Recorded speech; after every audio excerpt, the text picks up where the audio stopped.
The US President Donald Trump last week unleashed tariffs ranging from 10 to 50% across nations, which sent the market into a tailspin. Stocks, oil, gold, and commodities dived for 3 sessions before the calm seemingly returned on Tuesday. Trump's latest tariffs unleashed on the 2nd of April were the most sweeping ones since the 1930s Smoot-Hawley Act. That old law is best remembered for triggering a global trade war and deepening the Great Depression of the 1930s. Amid all the investor panic comes a tit-for-tat escalation between the world's two largest economies, US and China. China soon retaliated with a 34% tariffs on all US imports, whereas Trump on Monday threatened an additional 50% on Chinese imports if Beijing did not reverse the tariffs.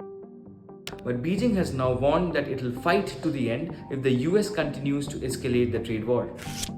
Meanwhile, the EU signaled its willingness to negotiate a tariff-free trade pact, while it also indicated that it's ready to retaliate.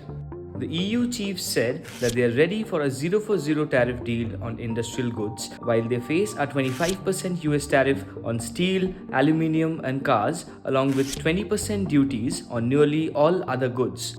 Trump, however, rejected the offer to remove tariffs on industrial goods, including cars, saying those are not enough. He also claimed that EU was created to gain an advantage over the US. India, which has been slapped with a tax of 26%, has been measured in its response thus far. The country has put negotiations for a bilateral trade deal on the fast track. The Foreign Minister Jaishankar dialed the US Secretary of State on Monday to discuss the trade talks.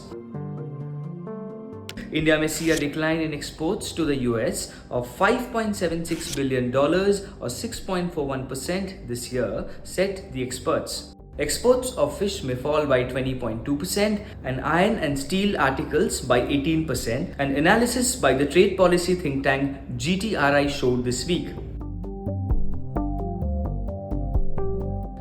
India's RBI is largely expected to cut rates around the same time when the US tariffs take place. Most economists polled by the Bloomberg foresee the RBI lowering the benchmark repurchase rate by 25 basis points to 6%. Follow Press Insider for more such stories.